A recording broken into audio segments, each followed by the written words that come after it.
Hello, PyCon. I'm really sorry that I can't be there in person. I wish I could be there to see you all and to talk to you all. Hopefully this video will be a somewhat adequate substitute for my attendance.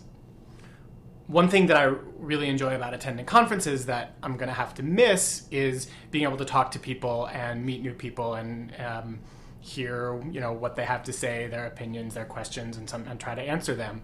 So open invitation for everyone at the conference. Please tweet at me. Tell me what you're thinking about while you're there. Tell me what questions you have about what I'm about to talk about, and I'll do my best to answer them over Twitter. We're on pretty different time zones, so it might be delayed a bit, but I will try to answer everything that comes from y'all. So for this video, I thought I would try to answer the most common question that I get when I'm at conferences like PyCon, which is where is Django going? What's next for Django? And this is a hard question to answer because I don't actually know the answer to that question. Django is a community effort. There are dozens of people who are working on it daily and hundreds or even thousands who are working on it, bit by bit, here and there. So I'll try to explain a little bit about how Django decides where it's going, what the processes look like, what the team looks like, what the structure is, maybe give you some ideas how you can get involved. And then I'll give you my guesses, a couple of really interesting things that I think are happening right now that maybe will happen in Django in the future. And once you understand a little more about the details, if you think that these things are important, if they speak to you, well, you'll know some things about how to jump in and get started and help make them happen. So to understand how things get into Django, you need to understand about 5 groups of people who are involved in the production and the development of Django. Number 1 are the users. Anyone who uses Django is contributing in some sense to its future by trying things out, by letting us know what doesn't work, by writing blogs, by writing documentation, by doing anything with the tool. People are providing small bits of feedback to the community about what works and what doesn't. We can see information, for example, in third-party libraries that are used and downloaded from PyPI, and that can give feedback about what sorts of things maybe are missing from Django's core itself. So the easiest way to contribute to Django is just to use it. Of course, at some point, people become motivated to actually try to do more, to fix a bug, to add their pet feature, to review other people's features, to get more involved. So the second group are the contributors. And I use that term very broadly. We have many people in our community who contribute just a very little bit. Maybe they participate on the Django developers email list. Maybe they pop into IRC from time to time. Maybe they show up at a sprint. Maybe they open issues on GitHub or on Track. Maybe they submit pull requests. There's a wide spectrum of activity among that contributor stream. And most of our sort of small, incremental bug fixes and improvements come from some individual who's motivated, maybe in their private life, maybe at work, to fix some small thing. Of course, there is more work that has to be done. Larger reviews, more complicated or controversial features. And so that brings me to the third group I want to talk about, who are the core team. The core team are a group of contributors who have been working on Django for a while and have been identified by other members of the core team as someone who we respect highly and want to have part of our core community, someone whose voice we want to have amplified by the core team, and someone who we trust to speak on behalf of the project. For the most part, anything controversial, any difficult decisions are made by the core team, and these decisions tend to be made by consensus. Most of the time we agree on Django's philosophy, on where Django wants to go, and that's easy because as core team members, if we're unsure, we can always turn to the community and listen to what everyday users have to say. And most of the time we do. Most decisions are not that complicated, or rather, most are not that controversial, so we're able to just pay attention to what the community wants and follow that. Occasionally things do get a little more complicated, a little more controversial, and in those cases we have a group called the technical board. Each release, Django 1.9, 1.10, 1.11, etc., has a small board of 3 or 4 people who are responsible for breaking ties. Think of it that way. These are people who have served on the project for a very long time, who act as the stewards for one particular release. They'll make decisions about big features, whether something should be in or out for a release, and other, sort of large decisions that crop up as Django is being developed. One way that these decisions are made is around the drafting of what's called a Django enhancement proposal, a DEP. And these are usually written when there's a much larger feature to be introduced to Django, something that can't be understood just by reading a patch, but that needs a bigger document explaining what it is and how it works. And when there is a DEP, the ultimate decider on that DEP is the technical board for that next release. So that's how this sort of structure of the technical work is decided on. I do want to talk about one more group, and that's the Django Software Foundation. So the Django Software Foundation isn't really involved in the technical decisions around Django, but provides a home for the intellectual property and for any money that the project needs to hold and spend. So one way the Django Software Foundation spends that money is by employing what we call the Django Fellow. This is a full-time engineer who works on the project, who's being paid to work on Django. His name's Tim. You'll probably see him in IRC if you hang out there. And he does an amazing job keeping the project on track, reviewing people's code, merging patches, providing feedback to the community, getting our releases out on time. That's a very important function. So another way you can contribute to Django's development in a very easy way, if you have some money, is by giving it to the Django Software Foundation. Get your credit cards ready. So in practice, what this means is that decisions around where Django is headed are made by some combination of what the community wants, what the core team wants to do, and where there are ties, what the technical board decides to do. So this means that any individual who wants to get involved, depending on how much effort and investment you're willing to put into it, you can have anywhere from some voice to a very loud voice in the development of Django. There isn't really a very defined set of criteria for who gets to be a core contributor. Mostly it's people who show a lot of interest, continue working on the project, and do good technical work and are easy to work with. So the way that most people become core contributors is simply by coming up with an idea that they're really interested in and working on it slowly and patiently and explaining that to other core contributors until everyone understands and then getting it added. It's not particularly hard to become a core member, but it does take some time. So now that you know something about who the people are and how you might get involved structurally, what sorts of things might happen in the future of Django? So the first thing you need to understand if you're trying to predict what these groups are going to choose, what the future of Django is going to look like, the first thing you have to understand is that as a group, the Django core community tends to be fairly conservative. We don't want to be making up new things. We want to be looking at what's being done on the web at large and figuring out what the best practices are, adopting those and bringing them into Django. From the very early days, before Django was even called Django, we felt very strongly about following best practices on the web. And one of the implications of that is that you don't make up new practices just because you think they're shiny. You pay attention to what is happening in the web at large, and you follow the good ideas. So in order to predict where Django is going, one of the things that you can do, one of the most accurate things you can do, is to look at what's happening on the web in general. And there are two trends that I see when I look at web development that I think are going to feed their way into Django in a very big way in the future.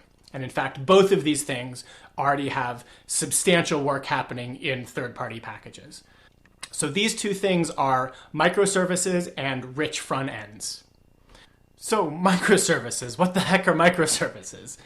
Well, in a nutshell, microservices is talking about a trend where rather than developing one large monolithic web app, we're developing our apps in smaller and smaller components.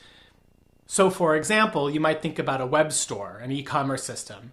Rather than developing one large monolithic application, you might break that up into smaller components, maybe a web front end and a component that processes the orders and a component that maintains the inventory and a component that your shipping department uses to fulfill and ship out orders.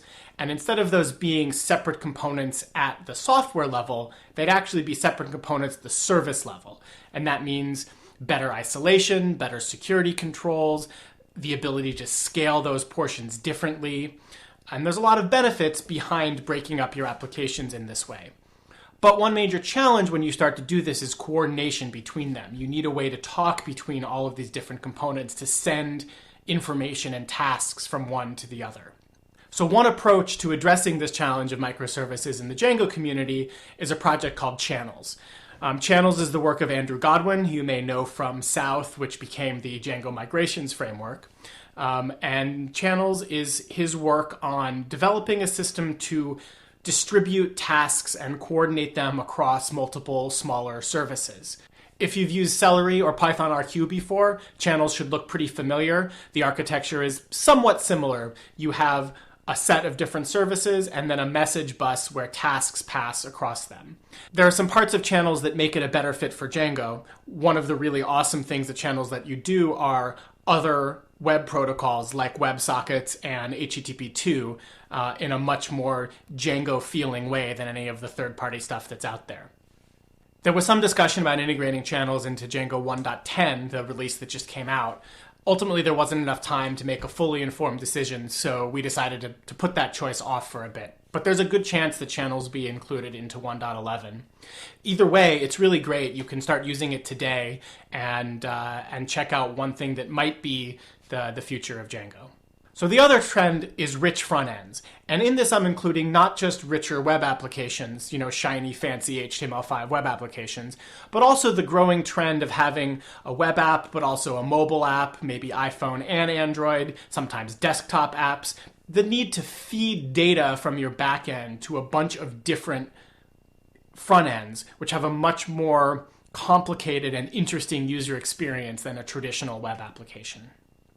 And one thing that has to happen for these rich web applications to work is you have to stop speaking HTML. And by that I mean the days of the backend server rendering a bunch of HTML and then shoving it down the wire to the browser, those days are probably numbered.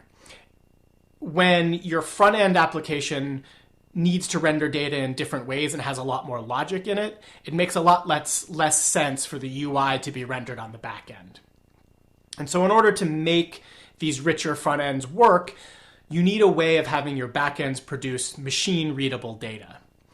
JSON is usually the best choice, although I've seen XML, I've seen things like protocol buffers. There's a lot of different formats that you might use.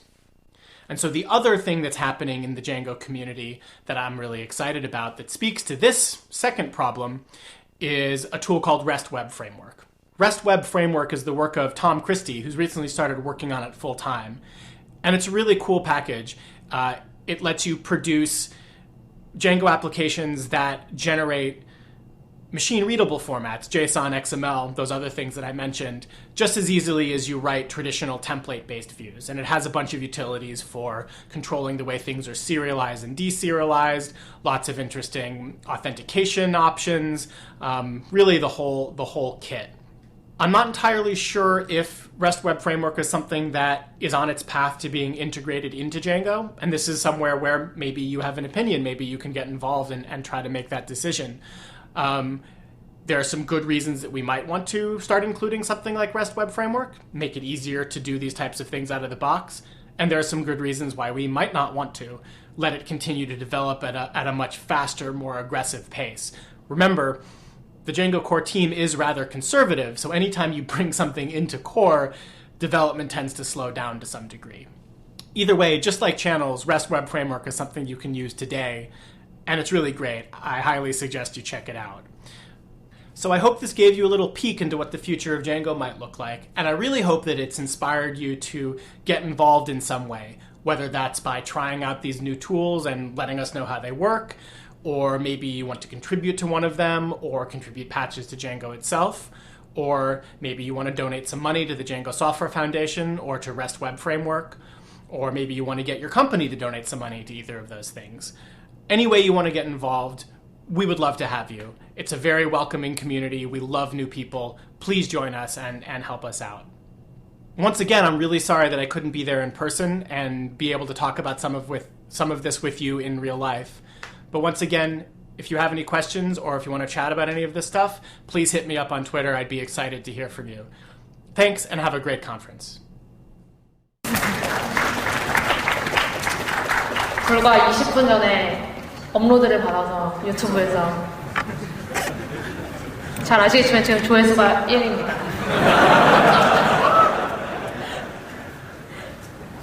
혹시 지금부터는 앞에 이제 영어로 들으시느라고 수고하셨는데 주위에 이제 영어를 쓰시는 외국인 분들이 계시면은 그 이어폰을 넘겨주시면 매우 감사하겠습니다. 네, 너무 이렇게 수줍어하시지 마시고요. 있으시면 이제 주위를 둘러보고 이렇게 네. 한국어로 영어로 번역이 될 거니까요. 해주시면 감사하겠습니다. 아, 그리고 이 영상은 다 뭐 이해를 당연히 하셨겠지만 유튜브로 저희가 파이콘 에이펙 채널, 그 페이스북 채널을 통해서 그리고 홈페이지로 링크를 공유해 드릴 테니까요. 매우 느긋하게 즐기시기 바랍니다.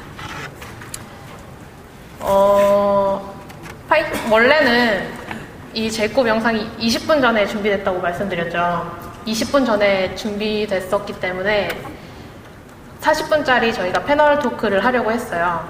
근데 15분짜리의 영상이 20분 전에 도착해서 매우 급박하게 바꿔서 매우 급박하게 준비를 했으니 양해 부탁드립니다. 저는 파이콘 에이펙 2016 준비위원회를 대표해서 파이콘 에이펙 2016 슬로건인 존중과 다양성에 대한 이야기를 좀 해보려고 합니다. 유니크와 다양성은 반대말처럼 보이지만 사실 그것은 그렇지 않습니다. 우리는 유니크하기 위해서 다양함이 필요합니다. 아시다시피 RDB나 NoSQL의 키를 보면 프라이머리 키나 유니크 키 같은 게 있죠. 이 키를 거는 이유는 이 테이블에 나는 하나뿐이다 를 알리기 위함입니다. 그게 깨지면 난리가 나게 되죠. 그래서 그거를 데이터베이스에서 지원을 하게 되죠. 하지만 현실 세계에서는 그 키를 만들려고 노력은 하지만 그런 키는 사실 존재는 하지 않습니다. 인공적으로 만들기도 하지만 그렇지 않을 때가 많죠. 현실 세계에서는 우리의 여러 컬럼을 합쳐서 하나의 유니크로 만들 수도 있습니다.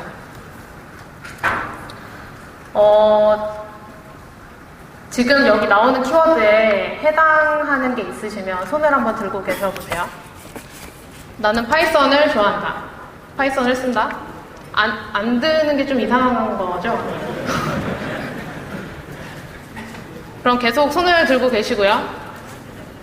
나는 회사에서 C++를 쓰거나 C++를 써본 적이 있거나 배워본 적이 있거나 한다. 혹시 해당이 안 되시면 내리시면 됩니다. 나는 파이콘 KR 2014에 참여를 했다. 오, 너무 많이 내렸어. 왜 이렇게 많이 내렸어요? 파이콘 KR 2015에도 참여를 했다. 왜 손이 다시 들리죠? 이게 엔드 조건입니다. 우어 조건이 아니에요. 나는 동양인이다.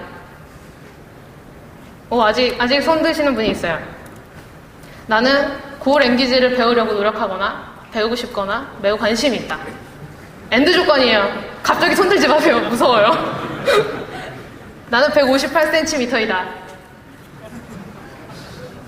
네. 이거는 저를 지칭하는 키워드입니다. 한 이 정도 나오니까 제가 이제 이런 키워드에 유니크한 존재가 되게 되었습니다. 이 많은 특성들이 저를 가리키고 있는데, 이 정도만 해도 저는 이 정도의 사람들 중에 저는 혼자라는 유니크함을 가질 수 있어요. 아마 전 세계 인구를 대변한다고 해도 시간이 오래 걸릴 뿐 가능할 겁니다. 그만큼 우리는 다양한 특성과 특징들로 이루어져 있는데요. 근데 이러한 다양성이 생각지도 못한 곳에서 무시가 됩니다. 한 가지 예를 들어볼게요. 원래 이 세션 유튜브로 보셨겠지만 제이콥이라는 장구 컨트리뷰터가 할 예정이었죠. 근데 아시는지는 모르겠지만 파이콘 에이펙 2016은 모든 키노트 세션을 백인 남성이 하게 됐을 겁니다. 15명한테 제안을 했고 저희가 의도한 바도 없고 전혀 기대도 하지 않았지만 그렇게 되어버릴 뻔했어요. 혹시 이 문장에서 제가 다양성을 무시한 포인트를 찾을 수 있으시겠습니까?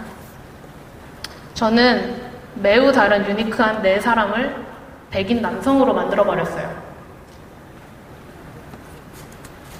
사실 우리는 모두 달라요.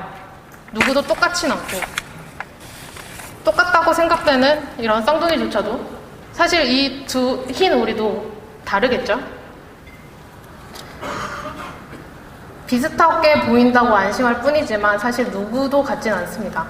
키도, 몸무게도, 머리카락 길이도, 개수도 다 다릅니다. 원래 다 달랐던 우리였을 것입니다. 어떤 분야의 천재라고 불리는 사람이 100년에 한 명 정도 나온다고 하는데 제 생각에는 이런 천재들은 매분 매초 탄생하고 있습니다. 근데 그 분야가 너무 다양하고 너무 다양한 모습으로 태어나기 때문에 저희가 인지하지 못할 뿐이라고 생각합니다. 아마 파이썬이나 프로그래밍에서도 많은 모습으로 혹은 우리 중에 한 명의 모습으로 존재하고 있을 것이라고 생각합니다. 그 한 명이 넌 농구를 하기엔 너무 키가 작아. 키가 커야 성공하기 쉽지. 여자는 수학에 약해. 남자가 무슨 발레야. 여자 축구는 인기가 없어. 시각장애인은 프로그래밍을 하기 힘들 거야. 굳이 할 필요는 없잖아. 라는 사회통념으로 가로막힐 때 아마 많은 분들이 별로 틀린 말은 아니고 대부분의 사람들한테 해당하니까 라고 생각할 수 있습니다. 하지만 저는 그 다양성이 그 한 명을 위해 존재해야 된다고 생각합니다. 대부분은 그럴지 몰라도 그렇지 않은 단 한 명이 세상을 바꿉니다. 반대로 한 사람의 실패가 그가 가지고 있는 특성을 대변하지도 않아요. 제가 화장을 잘 못하지만 모든 프로그래머들이 화장을 못하는 건 아니잖아요. 혹은 프로그래머들이 대부분 가로줄무늬 옷을 입는다고 하지만 안 그런 사람도 있잖아요. 파이콘 준비위원회는 그러한 한 명 한 명을 오늘 그리고 내일 만나기를 기대해 봤습니다. 누군가 당신의 어떤 특성 때문에 넌 이걸 못할 거야 라고 말한다면 이제 더 이상 보지 마세요. 저희는 모두가 다양한 사람들을 만나고 공통점도 찾고 다른 점도 찾아서 그 점을 존중해 주기를 원합니다. 이러한 다양성은 존중이 뒷받침되어야 되고요.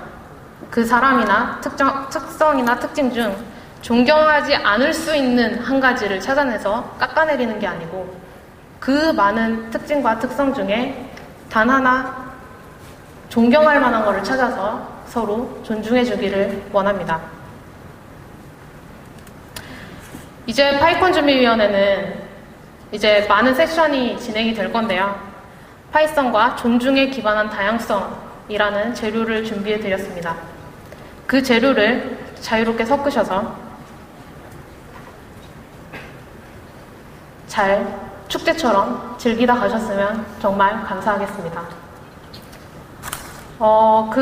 저희가 이제 준비한 영상이 하나 있는데요.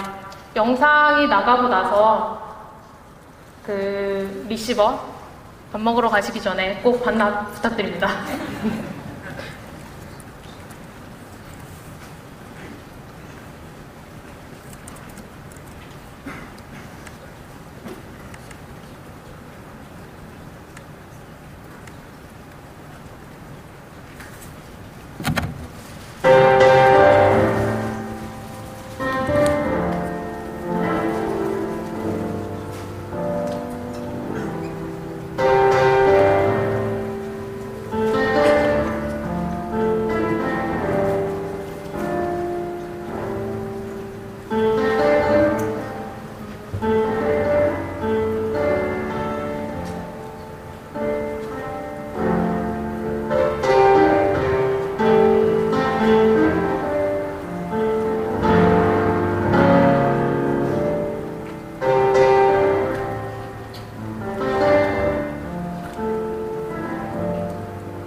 네, 감사합니다.